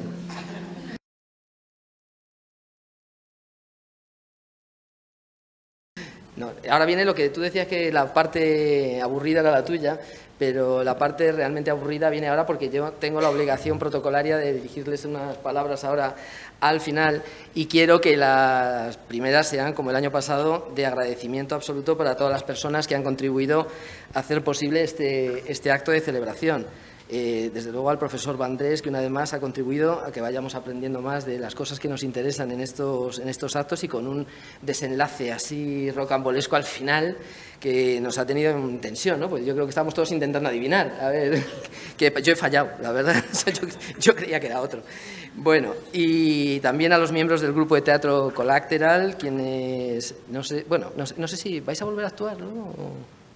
¿O ya habéis terminado? Ya habéis terminado, ¿no? Pues ya está. No estaba seguro. Y también a Sara Águeda, David Mayoral y Alberto Arcos, una vez más, por añadir esta dimensión nueva a este acto y a quienes podremos volver a escuchar después tras mi intervención. Gracias también a nuestros jubilados, de quien ya he hecho loa emotiva, porque de verdad son personas importantes para mí, los unos y los otros, tanto el PDI como el PAS, y por supuesto a todo el personal de la facultad, empezando por nuestra secretaría académica, la profesora Carolina Marín, que prácticamente hoy, no voy a decir que muere en el intento, pero hemos tenido unos cuantos sustos, pero espero que no se hayan notado y que todo haya ido bien. Y también gracias muy especiales a nuestro conferenciante invitado, el profesor Igoa, porque yo creo que el profesor Igoa es la persona idónea para estar aquí en este acto, y es a lo que voy a dedicar mis palabras últimas, a tratar de justificar, porque como has dicho que eras amigo mío, a lo mejor piensan que es porque eres amigo mío. Entonces voy a tratar de justificar que no es porque sea amigo mío, sino que es porque tiene que estar. Los méritos están claros, es decir, el currículum ya he leído cosas suyas y no me voy a centrar en ello, pero voy a tratar de probar que José Manuel Igoa es una persona relevante para estar en el acto de conmemoración de Juan Guarte de San Juan porque él es un discípulo de Juan Guarte de San Juan. Esa va a ser mi tesis. No sé si tú eres consciente de esto, pero yo voy a intentar probarlo en un momento. Y la palabra clave para hacer esto es la palabra modularidad, que tú la has mencionado en distintas ocasiones. Cuando se habla de modularidad, la persona que nos viene a la cabeza siempre es Jerry Fodor, ¿no? Y de hecho, una anécdota personal que puedo contar ahora, nos juntó a Jerry Fodor, a José Manuel Igoa y a mí por primera vez. O sea, yo la primera vez que tuve que ir a ir a un congreso, o sea, esto hace muchos años, yo no había ido nunca a un congreso, jamás. Y la primera vez que me dijeron que fuera a un congreso fue a unas jornadas que eran en Menorca, que tú fuiste a ese congreso, él ya había ido más veces y él mucho más experimentado y sabio que yo, pero lo que nos encargaron, si recuerdas, fue dar una conferencia de 1 hora. Yo era la primera vez que iba, palabra de honor, una conferencia de 1 hora. Yo hablé sobre la modularidad de los procesadores auditivos o algo así, delante de Jerry Fodor. Eso fue el estreno, y ahí estábamos dando la conferencia los dos. Yo no creo que haya temblado más en mi vida, pero sí recuerdo que Jerry Fodor, en un ejemplo que nos puso allí, rompió una botella de agua y puso todo perdido, y entonces ya nos relajamos todos, diciendo, si Jerry Fodor rompe las cosas, pues nosotros podemos hacer lo que nos dé la gana. Así fue como vinculamos esas 3 cosas, pero voy a tratar de vincular al profesor Igoa con Juan Guarte de San Juan, que es el propósito de mi intervención. Claro, si se fijan, Jerry Fodor, provocador donde los haya, como siempre, él en la tesis en el libro de la modularidad de la mente, declara como inspirador de la obra a Franz Joseph Gall. Es decir, él se hace como... Dice, esto es una cosa de Gall, que Gall es el frenólogo, ¿se acuerdan? El que tocaba la cabeza, los bultos que uno tiene en la cabeza para saber si uno es asesino o le va mejor en unas artes o en otras. Entonces, él dice que él recurre a él porque en el fondo lo que él escribe es una psicología de las facultades.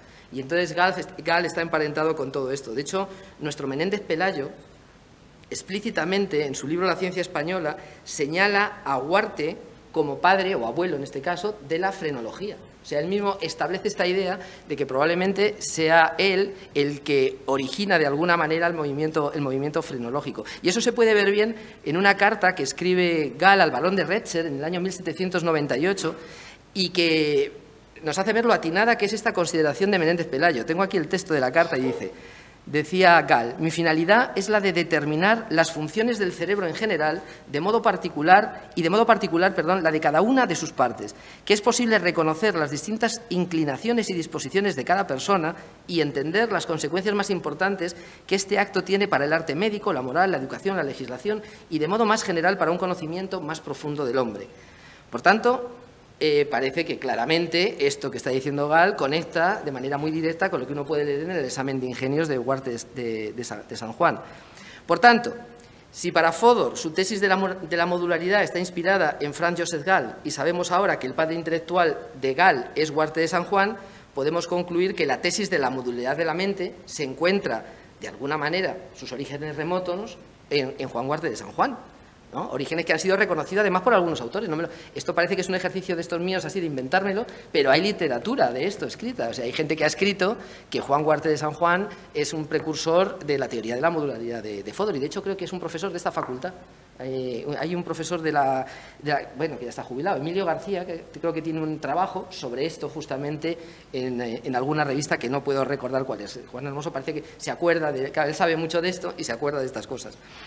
Y esto es algo que tiene todo el sentido, es decir, que esto sea así, que sea precursor, Huarte de San Juan, de las tesis de la modularidad, tiene todo el sentido, sobre todo si recordamos que en ese libro de la modularidad de la mente, Fodor dice que hace una psicología de las facultades. Y basta con ver un texto, me he traído algún texto más para así dar empaque cultural a esto del Renacimiento, que yo creo que pone de manifiesto justamente esta cuestión. Fíjense lo que escribe Juan Huarte de San Juan en esto. Dice, estando el ánima racional en el cuerpo, es imposible poder hacer obras contrarias y diferentes si para cada una no tiene su instrumento particular. No digo más. Vese esto claramente en la facultad animal, la cual hace varias obras en los sentidos exteriores, por tener cada uno su particular compostura. Una tiene los ojos, otra los oídos, otra el gusto, otra el olfato y otra el tacto. Y si no fuera así, no hubiera más que un género de obras, o todo fuera ver, o gustar o palpar, porque el instrumento determina y modifica la potencia. El instrumento determina y modifica la potencia para una acción y no más. De esto manifiesto y claro que pasa en los sentidos exteriores podremos colegir lo que hay allá dentro de los interiores. Con esa misma virtud animal entendemos, imaginamos y acordamos. Pero si es verdad que cada obra requiere particular instrumento, necesariamente allá dentro en el cerebro ha de haber órgano para el entendimiento y órgano para la imaginativa y otro diferente para la memoria, porque si todo el cerebro estuviera organizado de una misma manera, todo fuera memoria o todo entendimiento o todo imaginación. Y vemos que hay obras muy diferentes, luego forzosamente ha de haber variedad de instrumentos. A mí me parece fascinante. Yo creo que Fodor diría, pues sí, podía haber leído a Gall o podía haber leído a Juan Huarte de San Juan. Parece claro que lo que está construyendo Huarte, entre otras cosas, es justamente una psicología de las facultades y en términos altamente modulares. Todo el texto es interesante. Es interesante su apelación a los sistemas sensoriales, porque como bien sabemos, los mecanismos por antonomasia que se van a convertir en módulos son los análisis de información sensorial. Tiene interés el flirteo que tiene ahí con los sistemas centrales cuando habla de la memoria y el entendimiento, porque no sé si eso se debiera ver como una limitación de las aportaciones de Juan Huarte de San Juan o todavía más preclaro como el que anticipa esa nueva síntesis de la psicología evolucionista en la que empieza a haber módulos centralizados también de las tareas más insospechadas. E incluso es interesante esa cosa en la que me he parado cuando lo estaba leyendo, cuando dice que el instrumento determina y modifica la potencia, que puede ser de mucho valor moral para los tiempos que corren. Es decir, la idea de que el instrumento determina y modifica la potencia viene algo así como a recoger esta célebre polémica entre si el órgano hace la función o la función hace el órgano. Y hay mucha tendencia a creer que la función hace al órgano, que puede ser que las funciones hagan que los órganos mejoren y el entrenamiento va de eso, pero uno tiende a pensar, por lo menos los prometeicos de Cuño, que es el órgano el que hace la función y que uno hace lo que puede teniendo en cuenta los instrumentos que Dios nuestro Señor le ha dado. Y más allá de eso, pues poco se puede ir, entrenar un poco y mejorar, pero que uno lo que podrá es correr más rápido, más lento, pero volar, lo que es volar, pues no va a poder volar nunca. Pues esto está en Juan Huarte de San Juan desde el principio. Y además, más interesante todavía, la modularidad que plantea Huarte de San Juan está expresada en términos de carácter más computacional a lo fodoriano. Hombre, hay que hacer saltos en metáforas, pero bueno, más que anclado en los principios localizacionistas de la frenología o de algunos epígonos contemporáneos. Porque fíjense lo que pone también. Dice, la dificultad está ahora en saber en cuál de estos ventrílocos, bueno, que habla de los ventrículos, del cerebro y tal, y entonces no sabe en cuál asentar cada una de las funciones. Pero bueno, está el entendimiento, en cuál la memoria, en cuál la imaginativa, que esto va a ser importante. Fíjense que dice entendimiento, memoria e imaginación. Esto luego lo voy a retomar. Ni por otro ningún... Voy a acabar en breve, también. No se asusten que hay que para comer ahí. Ni por otro ningún indicio. No se puede distinguir ni conocer. Aunque considerando que el entendimiento no puede obrar sin que la memoria esté presente, representándole las figuras y los fantasmas. Aquí se ve la cuña aristotélica realmente. Ni la memoria sin que asista con ella la imaginativa. Entenderemos fácilmente que todas las tres potencias están juntas en cada ventrículo y no está solo el entendimiento en el uno, ni solo la memoria en el otro, ni la imaginativa en el tercero, como los filósofos vulgares han pensado. Por tanto, si se fijan de este texto, parece que la materialidad física no es la que dota de singularidad, no es la que dota de singularidad a las distintas facultades, sino que éstas se identifican en términos funcionales, como nos ha explicado José Manuel Higo antes, es decir, en relación al papel causal que desempeñan en la vida mental de los organismos, una cosa bastante avanzada. Y tan avanzada como que algunas de las tesis principales de la modularidad, aunque esto ya es un ejercicio un poco más intelectual, osado, pero no me resisto a hacerlo, algunas de las propiedades específicas que Fodor atribuye a los módulos también aparecen recogidas y de manera muy curiosa en el texto de Juan Guarte de San Juan. Saben ustedes, bueno, algunos de ustedes al menos, que las características definitorias de los sistemas modulares son la especificidad de dominio y el encapsulamiento informativo. Es decir, el hecho de que los sistemas operen sobre dominios estimulares excéntricos, por decirlo así, y por otro que los módulos reciban información solo de los transductores. Es decir, que no hay comercio con las instancias. Un módulo recibe información de los sensores, pero eso de ir a los sistemas centrales a ver cuáles son mis expectativas, cuáles son mis deseos, cuáles son mis intereses, eso no afecta al análisis de la información sensorial. Si algo es un módulo, es una cosa estricta. Entonces, de hecho, te miro a ti, a usted, no sé cómo tratarle ahora, porque recuerdo, digo a usted porque recuerdo que discrepábamos agriamente en los años 90, aunque usted no se acordará, en las relaciones que había entre especificidad de dominio y encapsulamiento informativo. Porque el profesor Igoa pensaba que si hay encapsulamiento informativo ha de haber especificidad de dominio. No sé si lo piensas todavía, o ya te has dado cuenta que no era así. Yo pensaba lo contrario. Pues estoy en el centro de la mesa. Pero discutíamos sobre esas cuestiones, si una cosa implicaba la otra o no. Pero el encapsulamiento... ¿Son independientes, tú crees? Bueno, pues en el caso, yo también pienso eso también, y creo que Fodor también. Lo que el pobre murió ya, por si no, Jerry Fodor. Entonces, el hecho del encapsulamiento informativo es esencial para entender la tesis de la modularidad, porque probablemente de ahí se deriva el hecho de que los módulos sean rápidos, porque claro, no tienen que hacer muchas relaciones confirmatorias, porque claro, está tasado qué es lo que pueden consultar y qué no. Generan productos superficiales siempre, las representaciones son tempranas, representaciones visuales tempranas, auditivas tempranas. ¿Por qué? Porque no acceden a los sistemas centrales, son esencialmente tempranas o son obligatorios. Nadie decide si ve o no ve, si oye o no oye. Uno abre los ojos y ve, obligatorio. No hay nada que decir ni de la cultura, ni de la interacción con los otros, ni de las motivaciones, ni de nada. Si abro los ojos, veo y se acabó. Y el asunto es, cuando veo, ¿qué es lo que está sucediendo? ¿Eso está afectado? Pues según Fodor no, y según Guarte de San Juan, que es a lo que vamos aquí, probablemente tampoco. Es decir, ¿hay indicios de encapsulamiento informativo en la obra de Guarte? Hombre, yo creo que fijándose mucho y con un poco de imaginación, o bueno, más bien sin imaginación, y ahora entenderán el juego de palabras, yo creo que sí. Fíjense, en las ediciones originales, en la edición Princeps de Juan Guarte de San Juan, antes de estar expurgadas, las potencias del alma racional se hacían en términos de memoria, entendimiento e imaginación, lo cual cuando uno lo lee de primeras le sorprende, porque uno ha estudiado de toda la vida en el colegio que San Agustín decía que las potencias del alma eran memoria, entendimiento y voluntad, de toda la vida. Entonces, cuando uno lee memoria, entendimiento e imaginación, dice, ¿esto? O sea, es un poquito raro. De hecho, este asunto no fue certeramente identificado por el censor, por el inquisidor, como Dios manda, nunca mejor dicho. Como Dios manda, porque es que no podía pasar así por las buenas lo de memoria, entendimiento e imaginación. El censor le dijo, ¿y la voluntad? ¿Qué pasa con la voluntad? Y de hecho, en la edición expurgada de 1594 aparece la voluntad. Aparece la voluntad, pero luego se olvida de ella, ni la menciona prácticamente después, sigue con la imaginación. Mi propuesta salvaje es que, ¿por qué no quiere la voluntad? Por su adhesión tácita al encapsulamiento informativo. Esa es mi tesis en esta charla. Es decir, lo que escribe en el proemio es lo siguiente, él dice, y discurriendo hallé por mi cuenta que en la compostura particular de los hombres hay una causa natural que involuntariamente los inclina a diversos pareceres. Eso si uno piensa en el análisis de la información sensorial, claro, la disposición natural les inclina a determinados pareceres. Si tengo que construir tal representación siguiendo tales algoritmos, eso es lo que tengo que hacer y nada más. Es importante de nuevo, por si a alguien le sorprende esto, porque vuelvo a lo de antes, en estos tiempos licenciosos que corren, yo creo que es muy importante distinguir los deseos de la realidad. Es decir, es muy importante que mis sistemas sensoriales no estén afectados por lo que yo deseo, creo, pienso o me gustaría. Es decir, si alguno de ustedes se levanta aquí a darme un puñetazo, a mí me gustaría verlo así, por improbable que sea, que en este contexto nadie venga a darme un puñetazo, sobre todo si acabo brevemente.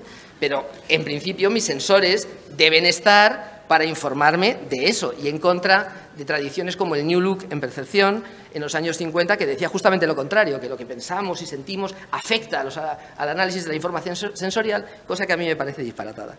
De hecho, es fascinante la dedicatoria en el libro de la modularidad de la mente que Fodor le hace a Merrill Garrett, ya hablando del lenguaje, que me parece fascinante. Porque lo que dice Fodor en la dedicatoria era algo así como el pensamiento más profundo que nadie me haya dado acerca de los analizadores lingüísticos me lo hizo mi amigo Merrill Garrett, que un día tomando una Coca-Cola, bueno, no sé si de eso, me dijo, mira, Merrill, el aspecto esencial del análisis lingüístico es que se trata fundamentalmente de un reflejo. Impresionante. Es decir, y la obra de la modularidad de la mente, dice él, está dedicada justamente a explorar de una manera más conceptualmente trabada esa intuición. El lenguaje, con todo lo que parece sofisticado, de no sé qué, lo que afecta a la cultura, no sé cuál, decía él, es un reflejo. Los analizadores se disparan y de manera refleja hacen lo que tiene que hacer. Es verdad que todo esto hay que después matizarlo suficientemente. Fodor no decía que todo era modular, decía que algunas cosas lo eran, pero otras no. Por supuesto que hay sistemas centrales, por supuesto que hay sistemas que son isotrópicos, que son quineanos, y eso hay que dar cuenta de ello. Por tanto, pero la intuición es impresionante, la que tiene Fodor y por tanto Gall y por lo tanto Juan Guarte de San Juan, que es lo que queríamos probar. Por tanto, resumamos y termino para defender mi tesis original. Guarte inspira a Gall, Gall inspira a Fodor. Y, hombre, la tesis doctoral de José Manuel Igoa se llama La producción del lenguaje como sistema modular. Es decir, que Fodor inspira a José Manuel Igoa. Por lo tanto, creo haber demostrado que José Manuel Igoa es un digno sucesor de Juan Guarte de San Juan y, por lo tanto, está totalmente justificada su presencia aquí. De hecho, si queréis ya una última anécdota que ya es de risa, la modularidad de la mente fue publicada por MIT Press, creo, en el año 1983, si no estoy equivocado. A lo mejor tú te lo sabes, creo que es en el 83. Pero en español no se publica hasta el año 88, que lo publica la editorial Morata. Perdón, 86, es verdad, sí, porque yo no había terminado la carrera todavía. Y yo me acuerdo que corrí a comprar ese libro en el 86 para estudiarme lo de la modularidad de la mente en la edición española traducida por José Manuel Igoa. Por José Manuel Igoa. Así que no hay más preguntas, señoría. Muchas gracias.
damos por clausurado esto.